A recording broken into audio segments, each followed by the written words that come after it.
السلام علیکم ورحمۃ اللہ وبرکاتہ۔ بسم اللہ والصلاة والسلام علی رسول اللہ، اما بعد۔ اللہ تعالیٰ کا اتنا ہم پر احسان ہوا کہ اللہ تعالیٰ نے ہم سب کو یہاں مل بیٹھنے کی توفیق عطا فرمائی۔ اللہ تعالیٰ ہمارا مل بیٹھنا قبول فرمائے، اور جس مقصد کے لیے ہمیں یہاں اکٹھا کیا گیا ہے اللہ تعالیٰ اس مقصد کو پورا فرمائے۔ پروگرام کے آغاز کے لیے سب سے پہلے تلاوت قرآن مجید کے لیے میں دعوت دیتا ہوں مولانا قاری حسین صاحب کے آئیں اور اپنی خوبصورت آواز تلاوت قرآن مجید کر کے ہمارے قلوب و اذہان کو نور قرآن سے منور فرمائیں۔ قاری حسین صاحب۔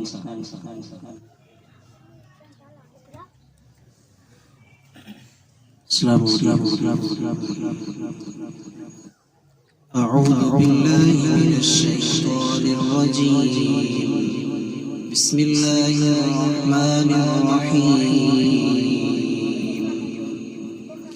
سبح اسم ربك الأعلى الذي خلق فسوى والذي قدر فهدى والذي أخرج المرعى فجعله غثاء أحوى سنقرئك فلا تنسى إلا ما شاء الله إنه يعلم الجهر وما يخفى ونيسرك لليسرى فذكر إن نفعت الذكرى سيذكر من يخشى ويتجنبها الأشقى الذي يصلى النار الكبرى ثم لا يموت فيها ولا يحيا قد أفلح من تزكى وذكر اسم ربه فصلى بل تؤثرون الحياة الدنيا والآخرة خير وأبقى إن هذا لفي الصحف الأولى صحف إبراهيم وموسى صدق الله العظيم۔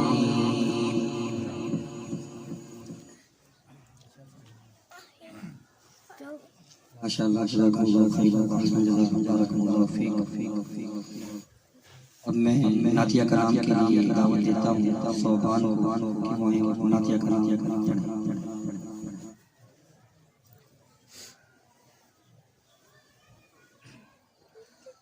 اللہ علیہ یا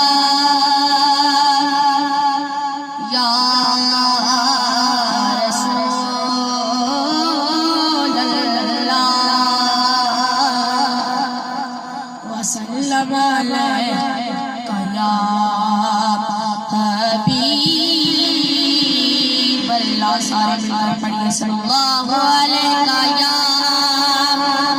یا رسول اللہ وسلم علیہ یا حبیب اللہ۔ کوئی گلبانی رہے گا چمن رہ جائے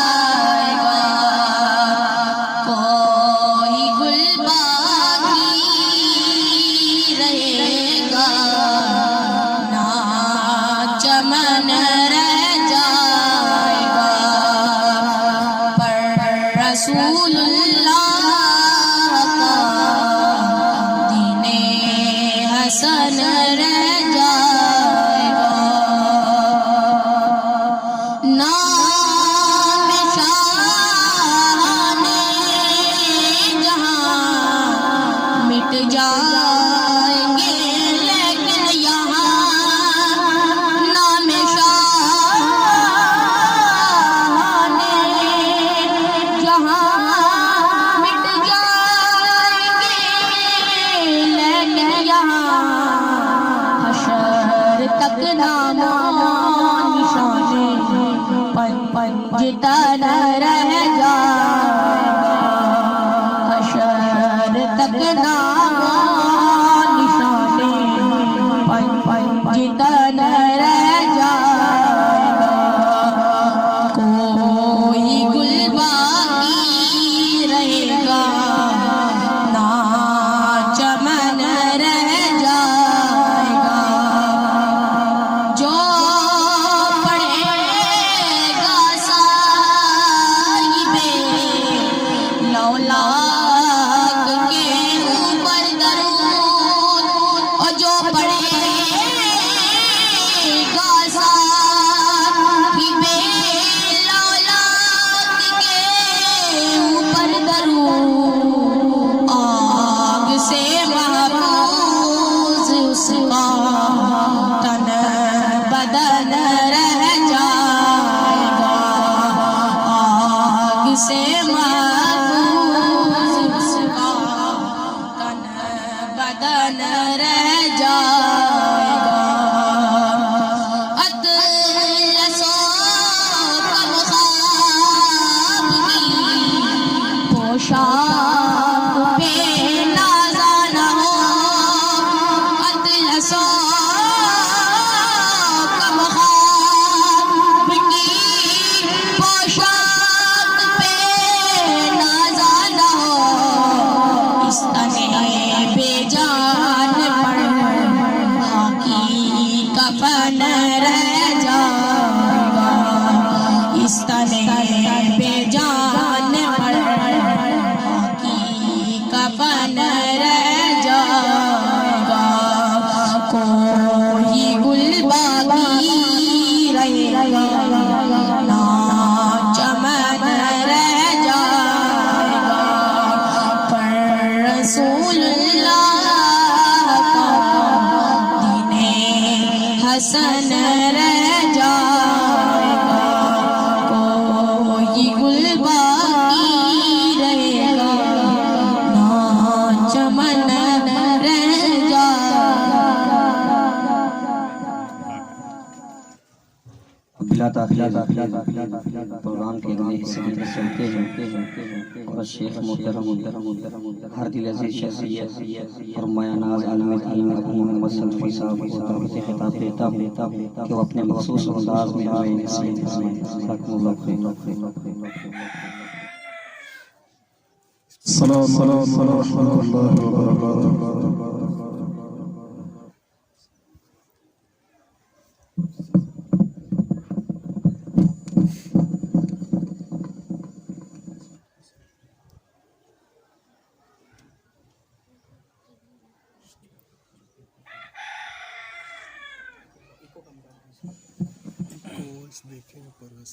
الحمد للہ والصلاة والسلام على رسول الله الذي بلغ الرسالة وأدى الأمانة ونصح الأمة وجاهد في الله حق جهاده أعوذ بالله السميع العليم من الشيطان الرجيم من همزه ونفخه ونفسه لله ملك السماوات والأرض يخلق ما يشاء يهب لمن يشاء إناثا ويهب لمن يشاء الذكور أو يزوجهم ذكرانا وإناثا ويجعل من يشاء عقيما إنه عليم قدير